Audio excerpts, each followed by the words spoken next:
Hey, what's poppin'? Poppin' like popcorn, because we talk about movies here. I don't know if that's corny in a way that I like or corny in the way that's cringy. We'll see later. Before we get into this video, I want to know, are you the type of movie watcher that you watch reviews before you see the movie, or you watch movie reviews after you see the movie, or you watch movie reviews on movies you don't plan on seeing at all? For me, it's option B. You can call me B, want to be rom-com.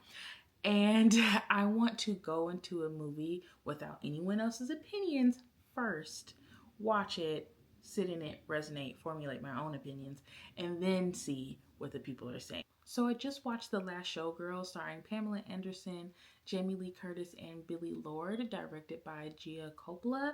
This is my introduction to this director and really my introduction to Pamela Anderson as an actress. I am fully aware of the iconic red Baywatch bathing suit, but I've never seen an episode of Baywatch. Have you? Pamela Anderson plays a woman named Shelley who has been dancing in Las Vegas as a showgirl for the last 30 years, and now they have decided to end that show, and she is in need of a job. This movie shows the not so glamorous side of Vegas and basically is a glimpse behind the curtain. So sometimes movies start with a scene that takes place in a later act. This is called a cold open. It's the scene before the opening credits or the title sequence, and it's really used to set the tone of the film. So with this, in The Last Showgirl, we start with her in the middle of an audition. I laser focused on the fact that Shelley needs a job. This movie is a slow burn. I mean, nothing really happens until the third act. The more I thought about it, I feel like the pacing of the movie matches the main character because she didn't really have much going for herself outside of her career. Any movie with the main character who is obsessed with work in any occupation or any capacity is really the movie for me, because we see characters that are so focused on this one specific part of their life, and then everything else falls apart. Similar to Pearl. And I really like movies like this because I feel like in reality with capitalism, we're always told to work, work, work, work, work. And life is happening all around us. For most of the movie, I did not like it. But having it centered in work, and I really love characters like that, made me like the movie. Once I realized that it wasn't about her journey, it was really about the end of an era, this short moment in time. So my honest rating of the film, even though I don't think that this will be generally well liked, is 3.5 stars. Because it's my cup of tea. The dialogue between characters I did feel was very realistic, even though there were short conversations and a lot of B-roll. Sometimes I didn't understand the amount of B-roll that was shown. But within these small conversations, Shelley's why is always present from the beginning to the end. Also, the questions that I had towards the beginning of the movie were answered at the end.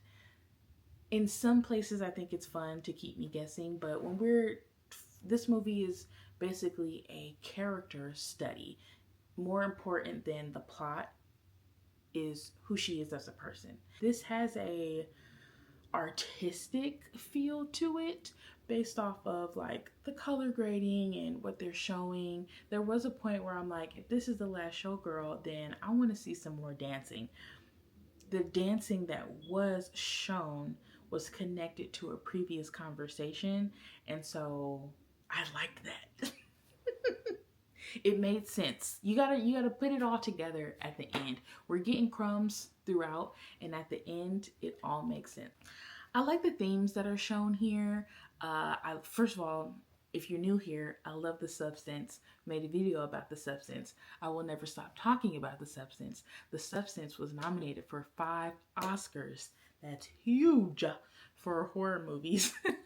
Anyway, like The Substance, this concept of being aged out, forced out of your career because of your age, is present here. I feel like this movie humanized Vegas. You know, I've never been, so this is all an outside point of view, but Vegas is big on show and flash and magic and lights and, you know, all of that. And it's people, real people, putting on these shows. And so this movie showed the ugly side of it, essentially.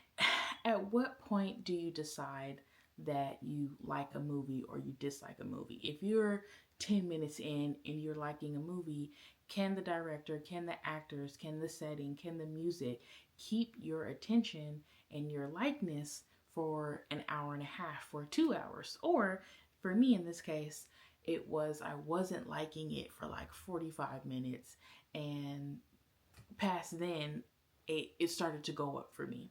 And that's different per movie.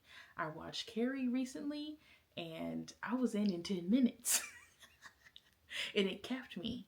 Now, why did I wait so long to watch Carrie? I'm trying to I'm trying to catch up, okay? Pausing on the review for a second. As a movie person, and it's impossible to watch everything or read everything that exists, whenever I have a conversation with somebody, I hate this, by the way, and somebody's like, and we're talking about a movie that I haven't seen and they have seen, and they're like, ugh, you haven't seen that, and I hate that. So right now I'm in a period of like catching up and like watching all the classics, because who defines the classics? Not you. We know who. Who says that this movie is amazing? A panel of white men? So yeah, that's my argument when it comes to like why I haven't seen certain things. But yeah, I just hadn't seen Carrie. I didn't really get into my horror movie bag until like the beginning of college. It was Insidious. Insidious. I had seen horror movies before, but Insidious is what got me into the genre. Now that's been out for a few years. Anyway, I'm catching up.